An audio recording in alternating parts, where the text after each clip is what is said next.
Stage पर तशरीफ़ यास्मीन फारूकी जी, हमारी राष्ट्रीय महासचिव SDPI, मिस नहरुनिसा खान, हमारी former state vice president SDPI और विम की national committee member, Farida Syed ji, state committee member और state president Women India Movement, doctor Shahabuddin sahab, state vice president SDPI,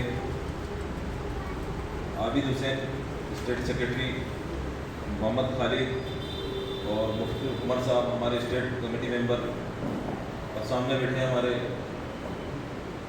party के संजीदा और जिम्मेदार साथियों, अस्सलाम वालेकुम।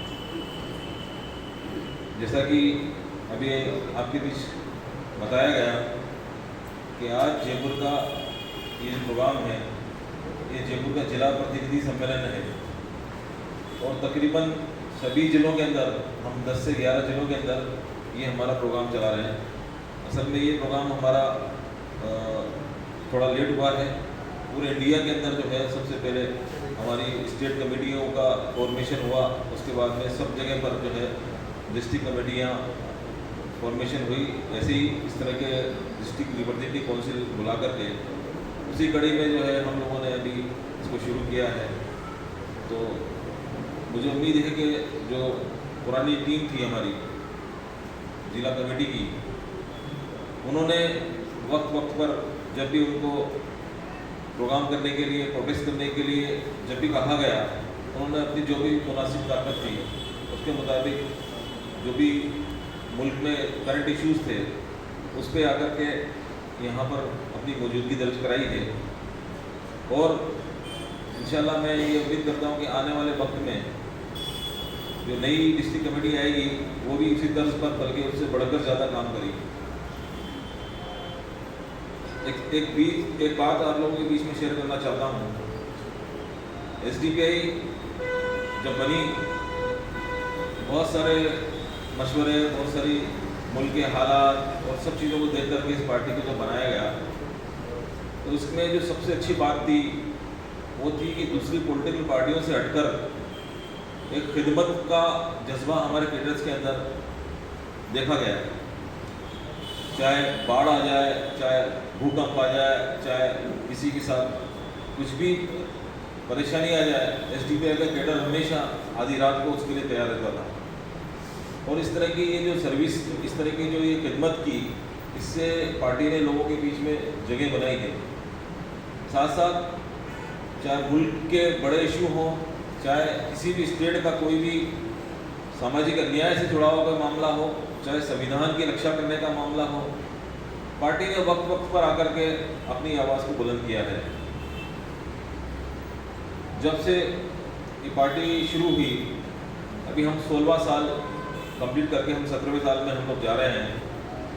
इस दौरान अगर हम देखें तो हमारी इस पार्टी की जो उम्र है, 17 साल की उम्र जो भी चल रही है, हम दूसरी पार्टियों के मुकाबले अगर इसको कंपेयर करें तो आज हमारे पास में लोकल बॉडी इलेक्शंस के अंदर एक अच्छा फिगर है।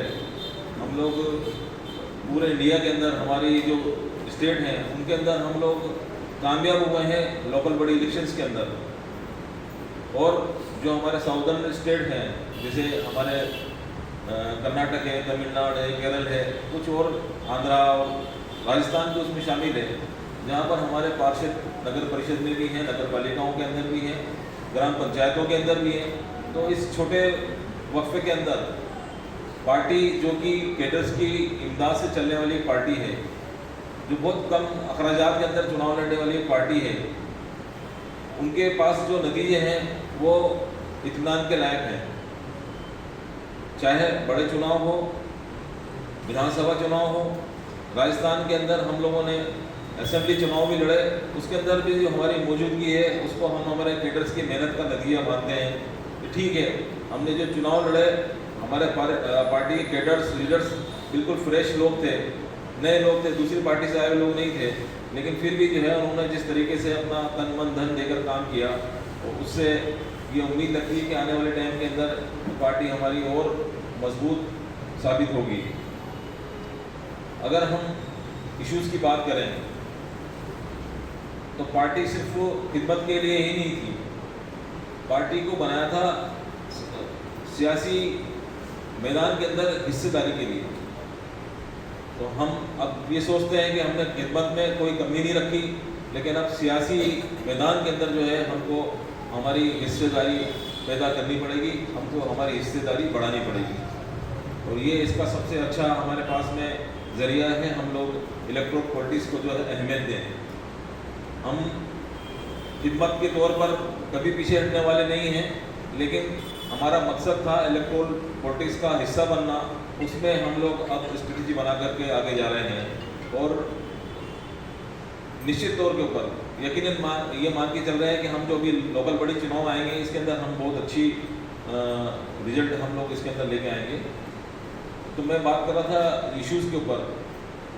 भारत के अंदर कोई भी ऐसा राजनीतिक मुद्दा हो जो समाज का जिससे कोई फ़ायदा ना होता हो, जिससे लोकतंत्र को नुकसान पहुंचता हो, जिससे संविधान को नुकसान पहुंचता हो, ऐसे मुद्दों पर एसडीपीआई ने हमेशा बढ़ चढ़कर हिस्सा लिया हो। चाहे एनआरसी जैसे गंभीर विषय हो, चाहे अभी अगर आप वक्फ का मामला अगर देखें तो वक्फ के मामले के अंदर भी सबसे पहले अगर मैदान में आने वाली पार्टी थी तो वो एसडीपीआई थी। और उसी का नतीजा था कि एसडीपीआई जिस तरह से निकल कर एकदम से वक्फ बिल के खिलाफ सड़कों पर आई, तो सरकार ने को ये हजम नहीं हुआ कि बड़े बड़े प्रोग्राम लाखों लोग उसके अंदर आ रहे थे, यहाँ तक कि मुस्लिम फसला बोर्ड और लोग भी बाद में हमसे तवक्को करने लगे कि हाँ आपके बगैर हम ये मूवमेंट नहीं चला सकते वक्फ वाला। सरकार को, केंद्र की सरकार को ये नागवार गुजरा।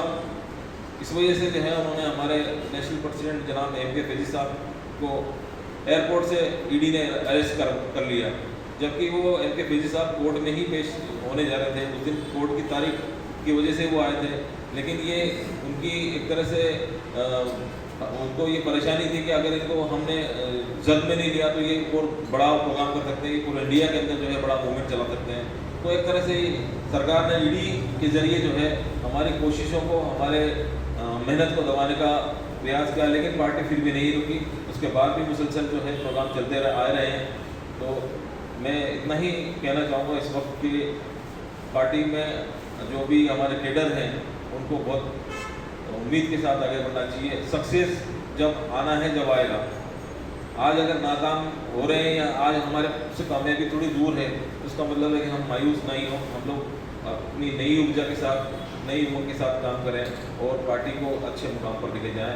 मैं इतनी ही कहकर अपनी बात खत्म करता हूँ। शुक्रिया। अस्सलाम वालेकुम।